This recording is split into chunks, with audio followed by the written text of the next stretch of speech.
I'm very happy to have my guest, Lindsay Berschauer, our new county commissioner. So you met her a couple of times if you saw her in previous shows when she was running, but now that she is here and has arrived, we get to talk about county issues and her vision and all the good things that are going to be going on in the future. So thank you so much. Thanks for having me. Yeah. So you won, and you were pleasantly surprised. And I was. So in the county, for a county commission race, if you get above 50%, you win outright, and you don't have to run in November. So we were just under 53%, I think, which was incredible. Yeah. And I think voters were just ripe for hearing the message of fiscal constraint and a county that, and continuing the county's history of being fiscally conservative and responsible and making sure we have enough in our reserves to take care of what we need to take care of. And so I think that message really resonated with voters. Yeah, and I'm really happy it did. Yeah. A lot of danger could really change our county in a lot of different ways that are maybe not seen at first, but 10 years from now, if a liberal agenda is pushed through. So congratulations. Thank you. So now that you're going to be sworn in January, correct? And what are your plans right away? Well, my plans right away would be to follow through on some campaign promises that I made. One of them is to make Yamhill County a Second Amendment sanctuary county. I think it's important, especially with what's going on in Portland right now and how everybody's feeling about their safety. And I am a law-abiding gun owner myself, and so I think it's just very important. It's an important statement to make that Yamhill County supports the Second Amendment, and we feel it's important enough to uphold that and make a statement publicly about it. How do you technically make it a sanctuary county? Is it just a statement, or is there other things? I think it's a resolution. A couple of other counties have done that before. And it's kind of a quasi statement through the sheriff where you say, we're not going to really tolerate any further restrictions or limitations on our Second Amendment. We're not going to enforce that kind of stuff. So if things happen in Salem where they're pushing anti-gun laws, we can say we're just not going to acknowledge it because it goes against the Second Amendment. Is that how that works? That's what the statement would say. In practice, I think it's more of a concerted effort, right? You'd have to have multiple counties coming together and saying, hey, we're not really okay with this. And our law enforcement officials aren't on board. So I think it's a step in the right direction to protecting Second Amendment rights. But so we'll see what happens. I know that Salem. You and Mary would be real strong on that. Would our sheriff be strong in that statement as well?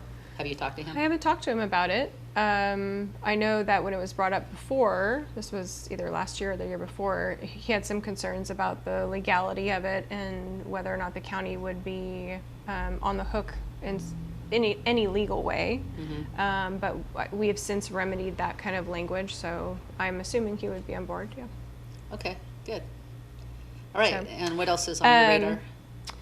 What else is on my radar? Well, so couple of other things. I did talk a lot about property taxes in my campaign and seeing if we can't help folks who are struggling out there, seniors especially, some of our veteran community. So I'm going to work with our county assessor to make sure that we're offering tax credits or deferrals or whatever you call them.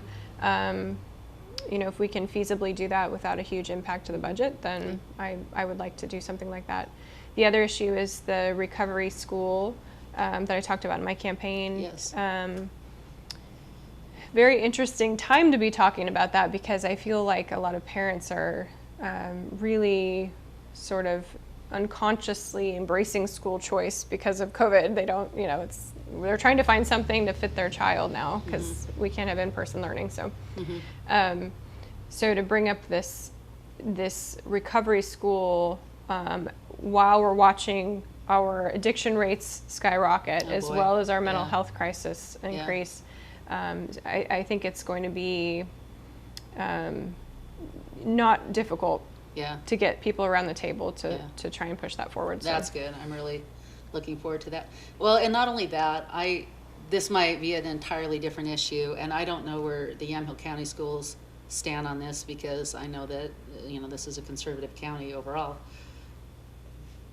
But the Antifa and the violent uprising, I know for a fact, they're using schools to push that Marxist agenda and to recruit people from the schools. Some teachers are involved in it, and maybe most aren't. I don't know, but it has been discovered that they use schools to recruit the kids, and the staff themselves. So, have you seen that as a issue around here? I haven't seen that. I did hear from a teacher in the county who is a public school teacher. She's a part of the union. She received a letter last week with a statement about, essentially an ask to post a Black Lives Matter poster in her classroom, and it had the poster in the letter. So here you go, please post this in your classroom. So it does feel, and she was personally offended, not that she doesn't sympathize with some of the points that they've made, but just to bring that sort of politics into the classroom, and it seems to be this ongoing drumbeat of that. Well, to clarify, Black Lives do matter, but they're using race to spread their Marxist agenda. So that's all that's about. It's not about what they are showing up front. So that's really scary. Yeah, and it's shocking, and Shocking, yeah. she's paying dues to this union that is pushing this, and so And how many teachers are going to go ahead and go with that because they believe Black Lives Matters and they want to stand for that? Sure.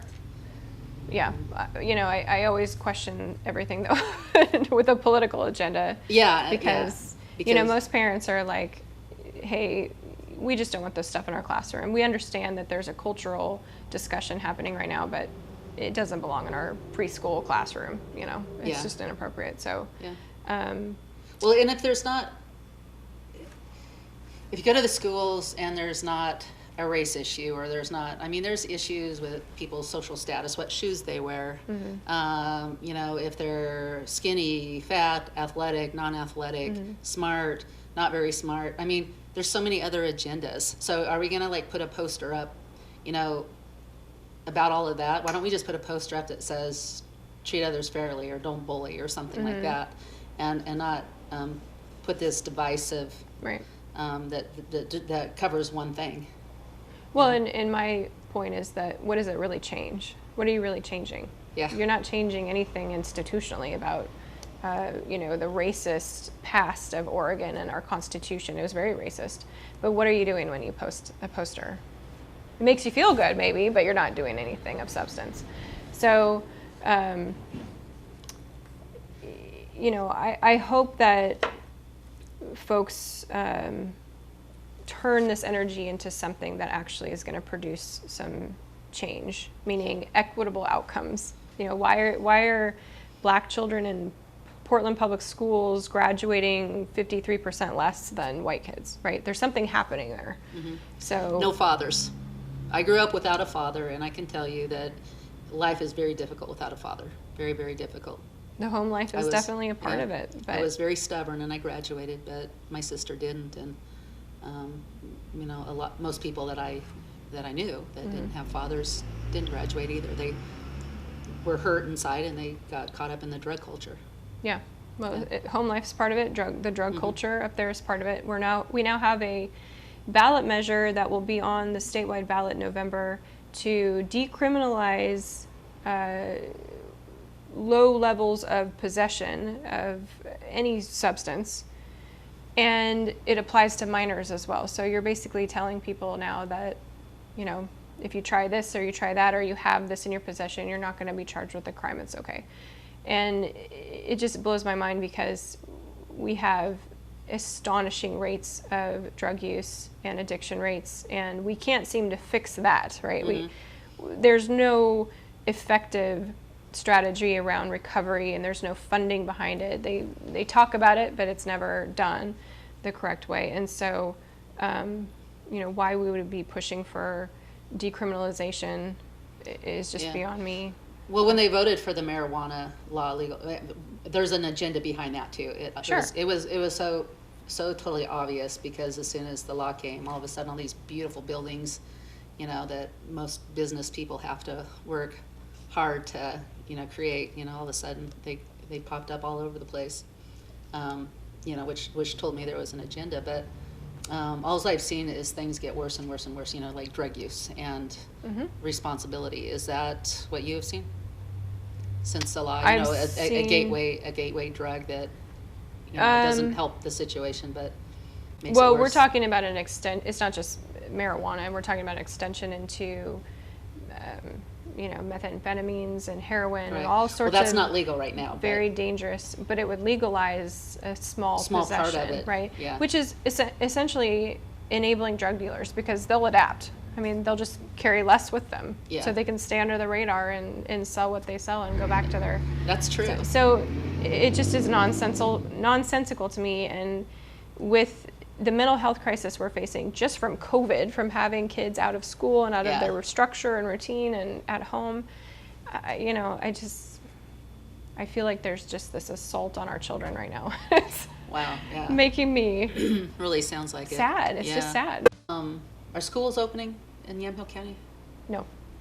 We are down. Our cases are about 60% down this past week, but we are still over the threshold of 5% for positivity rate. So we are not, the schools are not allowed to open in person. They're still online. So if we can get it down to below 5%, I believe it's 5%, then we can open. But there's a significant push right now to have private parochial schools be able to open, because they serve smaller populations. A lot of the time they serve disenfranchised populations, rural towns, right? And they rely on the tuition. They're not getting millions of dollars from the state to help bail them out of COVID. Yeah, the teachers and such. So, I mean, they operate like small businesses, and so we have got to let them reopen under the conditions that they were told about and prepared for over the summer, and then the rug was pulled out from underneath them. So, do you think that's going to happen? I hope so. I signed a letter along with most of our elected delegation in Yamhill County to the governor, basically demanding she reconsider, because so she has to say yes. It's not anything that we can do here. The commissioners can't do anything. Representative Walden sent a letter. I mean, these schools are in a crisis mode. They spent a lot of money over the summer trying to adapt to the new rules, and then they were told that the rules have changed at the last minute. So not only are they losing tuition, they're losing students, and I mean, I just don't see how you continue to operate like that. So recall Kate Brown. Yep. It's funny. I went to so have you seen the gal on the news? I think her name is Lindsay, but she owns the salon in Salem. That's I haven't seen sued the governor because she was trying to stay open so she could continue to keep her folks employed. And so I've been going to her the past couple of times just to support her. Good. And I walked in and she had the Recall Kate Brown thing on her front foyer. So that was pretty funny. Good. Yeah. Politicians can take these crises and use it for their own benefit, and it seems like that's what's been going on. And if it's not the Coven thing and the handling of that, it's the Antifa, which it should be a no-brainer, to allow, have the authority to stop allowing these thugs to destroy other people's property, and, tell the authorities to stand down. Nope, let them do it. So it's hard for me to wrap my head around the idea that Kate Brown's doing this and then any of her supporters aren't outraged. I think they probably are. I mean, nobody wants lawlessness, but there's so many people that are just scared to say anything, right? I mean, there's just that silent Yeah. silent voice. I mean, they just don't want to say anything because you either get,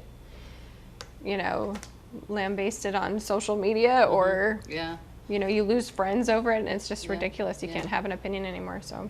Yeah, right. And I went to private school when I was younger, and I remember being a little mad that they got politically involved. I mean, I agree with it now, but at the time, in history class, they talked about why the dangers of being a Democrat. And, I guess in those days, I kind of like Jimmy Carter. I was real young, right? But anyway, it was how that it expands government, which eventually leads to communist Marxism and tyranny. And when I got to a point, I thought, well, maybe they're right. I'll watch and see what happens. That's exactly what I've seen. That's a whole true story. And more schools should be involved in true politics, true history. History, yeah. Yeah. So, with a few minutes left, what do you want to end with? Well, I am very encouraged because not only did we see a great turnout for my election and just, there was a 12-point spread between myself and my opponent. And so it was a significant win. So for me, that says conservative values, sort of those fiscal values are, they're resonating with folks. And we have a really, really good lineup of candidates who have decided to step up and run. Paulette Alexandria is one of them for treasurer. She is hands down the most qualified to handle our county investments portfolio. We've got folks in city council level. McMinnville has a fantastic group of people that have stepped up to run for mayor and city council. Newburgh, we've got some folks that have stepped up to run. So some of our big key towns here in the county are going to be likely ran by conservatives. McMinnville has a good chance, I think. Definitely, and these are people that were not politically motivated as of last year, maybe, right? But there was something that happened in Salem during the session that just flipped a switch for them, and now they're motivated. Is there anybody running for mayor that you want to mention? I'm supporting Heidi Parker. She's, I believe Scott Hill is still running for re-election, but Heidi Parker has announced, and the thing that impresses me about her is she walks the walk.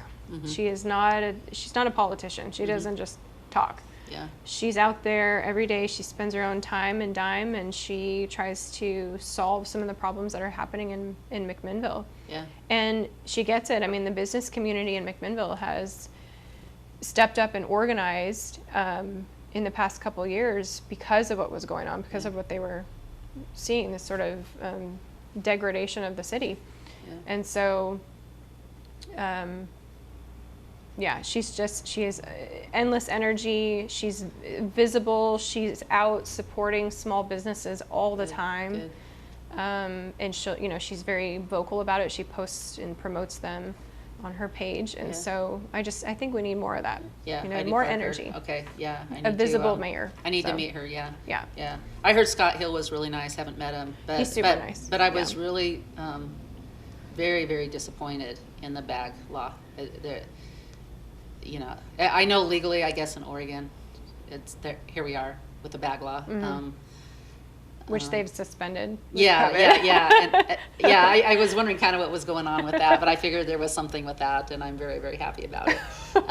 There's something you have to do every, once or twice a week when you go to the store, and it's a constant reminder on this, New World Order agenda is where it's at, without talking into it further, and how a Republican mayor could let that happen, and I'm sure he just didn't know. I don't know, but it's really important to know what's going on out there in the big picture of our enemy. You know, don't assume our enemy. We just think differently. The big guys and the deep state, the political office have a whole nother agenda, and they can't bring it in quickly. They have to bring it in slowly and get people used to it, and spread disinformation to get people to go along with them. And that's what the bag is. It's not an innocent thing to save the polluted waters, ocean waters. Right. Anyway, we're out of time, but any last thing you want to mention? Well, I'm excited to serve. It feels like January is a long ways away, but I know it'll be here soon. So it's a difficult time to serve with COVID. It'll be interesting because I think there'll be a next phase of not just managing the crisis, but trying to claw out of it. So I'm doing my homework to make sure I'm prepared for that. So yeah, but right. yeah, great. Thank you. And I'll look forward to hearing back from you on the progress of the school. I'm very excited about that. Yeah. Very important to have sure. kids, involved in learning good things and things that their parents would support. So, and Mary Sterrett, our other county commissioner, love her. We haven't seen her for a while because she is up to her eyeballs, past her eyeballs, working hard for you and me and trying to do the right thing. And so we just always need to pray and support her and our new county commissioner, Lindsay, and even our third one too. Pray even if you disagree. Thanks for tuning in. Have a good week. Bye-bye. Inspiration. Arts and crafts. Health and wellness. Communication and information. We're here to encourage and inspire you. You have a gift? We know you do. And so do we. Whether you come in to look by or want to promote your gift, we invite you to come in because when we're working together, we can accomplish great things.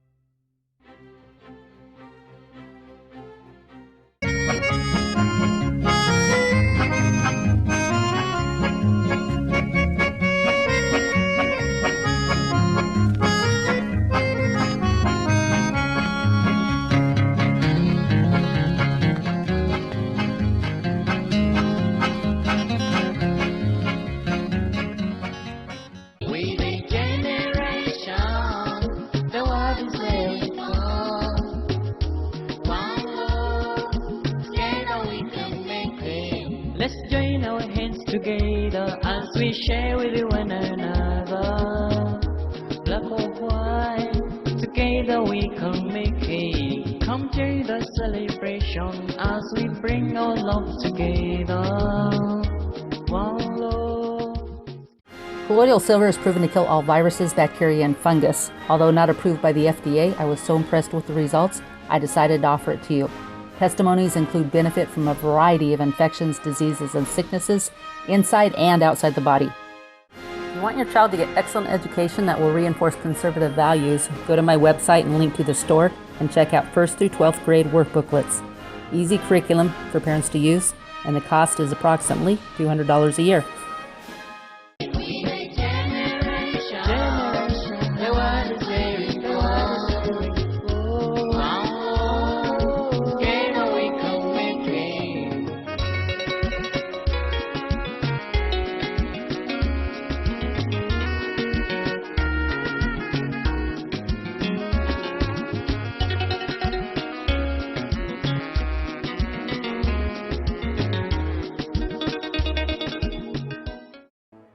The Brachiosaurus was about 85 feet long and weighed between 30 and 80 tons.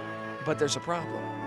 The nostrils were the same size of a modern-day horse's nostrils. Did they suffocate? Or was there a different atmosphere on Earth 6,000 years ago? Learn how the environment of the original creation vastly differed from ours today, and how this allowed men to live over 900 years. It produced huge plants and animals, and provided perfect conditions for the growth of the dinosaurs.